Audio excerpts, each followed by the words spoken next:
शांति शांति शांति।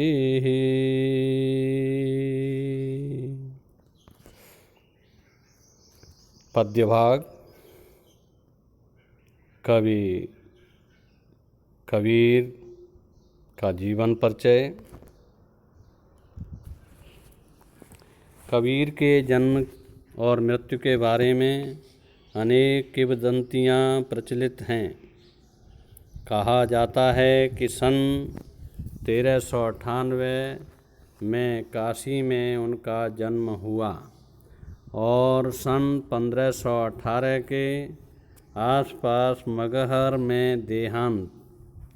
कबीर ने विधिवत शिक्षा नहीं पाई थी, परंतु सत्संग, पर्यटन तथा अनुभव से उन्होंने ज्ञान प्राप्त किया था।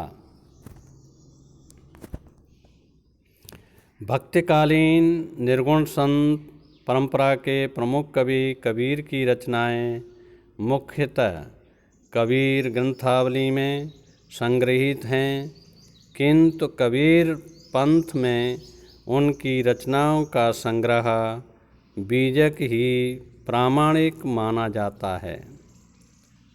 कुछ रचनाएं गुरु ग्रंथ साहब में भी संकलित हैं।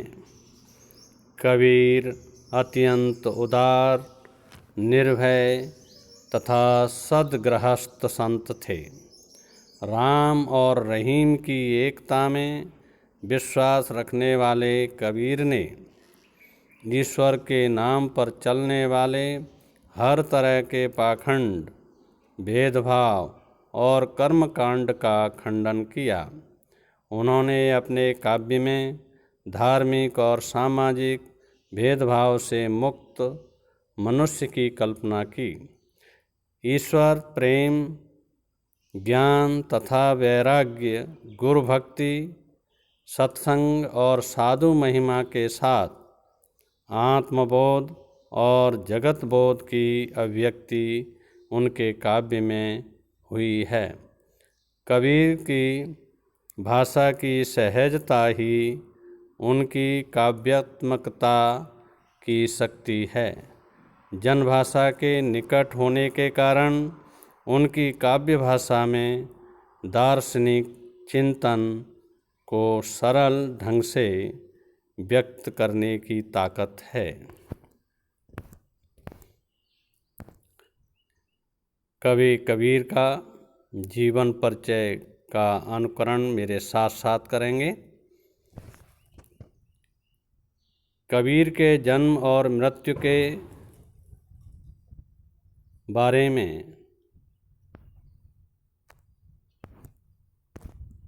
अनेक किंवदंतियाँ प्रचलित हैं। कहा जाता है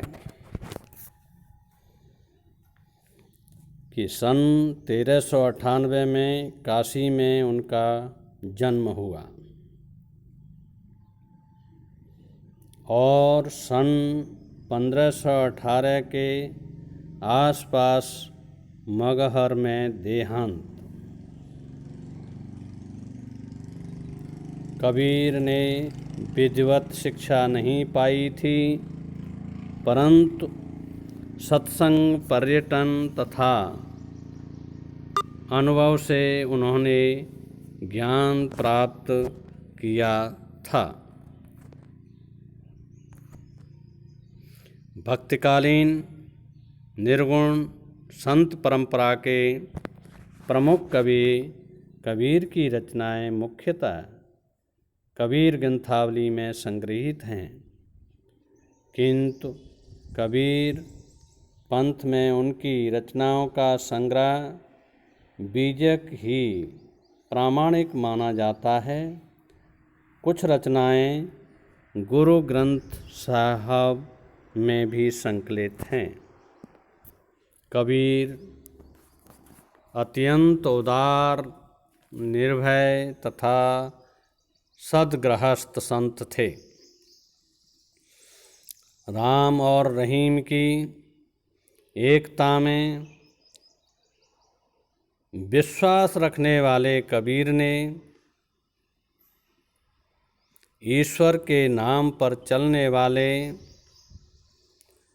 हर तरह के पाखंड, भेदभाव और कर्मकांड का खंडन किया। उन्होंने अपने काव्य में धार्मिक और सामाजिक भेदभाव से मुक्त मनुष्य की कल्पना की। ईश्वर, प्रेम, ज्ञान तथा वैराग्य, गुरु भक्ति, सत्संग और साधु महिमा के साथ आत्मबोध और जगत बोध की अभिव्यक्ति उनके काव्य में हुई है। कबीर की भाषा की सहजता ही उनकी काव्यात्मकता की शक्ति है। जनभाषा के निकट होने के कारण उनकी काव्य भाषा में दार्शनिक चिंतन को सरल ढंग से व्यक्त करने की ताकत है। प्रश्न,